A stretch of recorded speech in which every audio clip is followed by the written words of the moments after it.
میرے نبی پاک علیہ السلام کے غلام حضرت طارق بن عبداللہ رضی اللہ تعالیٰ عنہ فرماتے ہیں کلمہ پڑھنے سے پہلے ایک دفعہ ہمارا سارا قبیلہ تجارت کے لیے نکلا تھا، اور اس وقت منظر یہ ہوتا تھا کہ ہم اپنی عورتوں کو بھی ساتھ لے جاتے تھے۔ 6 مہینے سفر کرنا ہوتا تھا، اونٹ گھوڑے ہم بیچا کرتے تھے، عورتیں بھی ساتھ رہتی، کھاتے بھی پکاتے بھی۔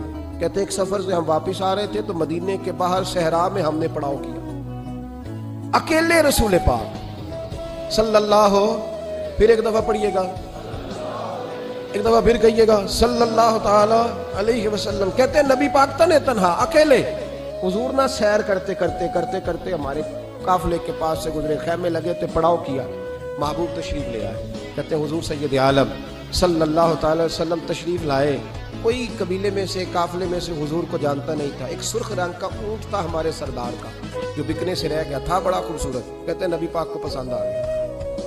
حضور پوچھنے لگے تم کون ہو؟ کہا جی مسافر ہے۔ کہاں سے آئے ہو؟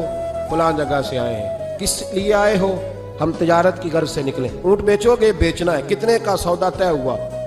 اس نے کہا اتنے لینے، حضور نے کہا اتنے دینے ہیں، بات طے ہو گئی۔ کہتے ہیں لگام حضور نے پکڑی اور فرمانے لگے وہ سامنے میرا شہر ہے جس کا نام مدینہ، وہ میرا شہر ہے، میں ابھی مدینے جاتا ہوں، اپنے غلام کو بھیجتا ہوں اور تمہیں آ کے نہ قیمت دے جاتا ہے۔ محبوب گھوڑے کی لگام تھا، اونٹ کی لگام تھا، میں نکیل تھا، میں اونٹ تھا سرخ رنگ کا۔ حضور لے کے جب نکلے نا، تھوڑا سا چند قدم آگے گئے تو ان میں سے ایک شخص بولا، کہنے لگا سردار آپ سیانے لوگ ہیں، سمجھدار ہیں، اس شخص کا نام پوچھا آپ نے؟ قبیلہ پوچھا ہے؟ ایڈریس کا پتہ ہے کہاں رہتا ہے؟ اتنا قیمتی اونٹ دے دیا۔ سردار بھی کہنے لگا، سارے کہنے لگے یار ان کی باتوں میں اتنی لذت تھی، ان کے گفتار و رفتار اتنی باوقار تھی، مزیدار تھی کہ ہوش ہی کوئی نہیں رہا۔ بھئی ہم پرانے تاجر ہیں، کبھی اس طرح کا سودا کیا ہی نہیں جس طرح کا آج ہو گیا۔ اوہو واقعی کچھ نہیں یاد رہا، کوئی سمجھ نہیں آئی۔ وہ ابھی نظر آ رہے، ایک آدمی دوڑ کے جاؤ، دوڑ کے اور جا کر کے نا ان سے کہو، بڑی جائز بات ہے، وہ ناراض بھی نہیں ہوں گے، ان سے ایک شخص کہو کہ بھئی اونٹ دے جاؤ، پیسے لے آنا اور اپنا مال لے جانا، دوڑ کے جاؤ۔ ایک شخص دوڑنے لگا تو سردار کی بیوی خیمے کے اندر تھی، پردے کے پیچھے سے بولی، کہنے لگی خبردار کوئی پیچھے نہ جائے، اگر پیسے مل گئے تو ٹھیک ہے، نہ ملے تو میں دے دوں گی، کوئی پیچھے نہ، کوئی نہ جائے پیچھے۔ سردار کہنے لگا تو جانتی ہے؟ کہنے لگی نہیں۔ کہا گارنٹی کیوں دے رہی ہے؟ تو کہنے لگی تم نے ان کا چہرہ نہیں دیکھا؟ تم تو سودے کر رہے تھے، میں پردے کے پیچھے سے دیکھ رہی تھی۔ پیر مہر علی شاہ صاحب کو کسی نے کہا تھا نبی پاک کا حلیہ بیان کرے، بتائیں حضور کے کان مبارک کیسے تھے، آنکھیں کیسی تھی، ناک مبارک کیسی تھی، بینی مبارک کیسی تھی۔ تو پیر مہر علی شاہ صاحب کہنے لگے کوئی مثل نہیں ڈھولن دی، کہنے لگے مجھ سے نہیں بیان ہوتا حضور کا حلیہ، کوئی مثل نہیں ڈھولن دی، تو چپ کر مہر علی، ایتھے جا نہیں بولن دی، بس کر، تو بیان کر سکتا ہے؟ اتنی طاقت۔ اعلیٰ حضرت نے کہا لم یاتی نظیر کفی ناظر مثلے تو نشد پیدا جانا۔ کہا حضور مثال تو تب آپ کی بنے گی نا، کوئی آپ کی طرح کا پیدا تو ہوگا، تب بھی مثال بنے گی، تو جب ہوا ہی نہیں تو مثال کیسے بنے گی؟ کہنے لگی کوئی نہ جائے، نہ پیسے آئے تو میں دے دوں گی۔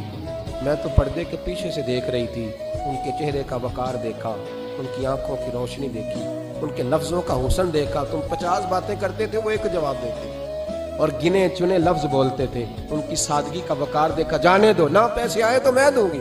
کہتے ہیں حضور گئے، تھوڑی دیر کے بعد ایک کالے رنگ کا حبشی غلام آیا، پیسے بھی پکڑے اور اپنی چادر میں نا کھجورے باندھ کے تو پیچھے ڈالی ہوئی، وہ دیہاتی لوگ پیچھے نہیں ڈال لیتے، کھجورے ڈال کے پیچھے۔ کہتے ہیں وہ آئے اور ان کی آنے کا انداز بھی بڑا نرالا تھا۔ کہتے ہیں وہ جھومتے جھومتے اللہ کا ذکر کرتے، اللہ الصمد کرتے پہنچ گئے اور آگے کہنے لگے تم سے میرے نبی نے اونٹ خریدا ہے؟ تم سے؟ کہا ہم سے خریدا ہے۔ کہنے لگے یہ تمہارے پیسے؟ اور پھر چادر کھول کے صحرا پہ بچھا دی، کہنے لگے یہ تمہارے پیسے اور کھجورے کھاؤ، میرے نبی نے تحفہ بھیجا ہے، کھاؤ حضور نے تحفہ بھیجا ہے۔ تو وہ سردار کی بیوی اونٹ ہٹا کے کہنے لگی اور کالے رنگ کے حبشی غلام انہیں کھجورے کھلا اور مجھے اس عزت والی ماں کا نام بتا جس کے گھر میں ایسا لال پیدا ہوا، انہیں کھجورے کھلا، اور مجھے اس عظمت والے باپ کا نام بتا جس کے گھر میں ایسا پھول کھلا ہے، وہ قبیلہ تو بتا تو صحیح، وہ کون تھے؟ 2 گھڑیاں رکے ہیں پر خوشبو ہی پھیل گئی ہے، رنگ ہی بدل گیا، تار کوئی مثل نہ ڈھولن دی، تو چپ کر مہر علی، ایتھے جہاں نہیں ہو بولن دی. حضرت طارق بن عبداللہ کہتے ہیں جناب بلال فرمانے لگے وہی تو اللہ کے آخری رسول ہیں, وہی تو خاتم المرسلین ہیں, وہی تو ہیں جنہیں اللہ نے ساری انسانیت کے لیے نمونہ عمل بنایا.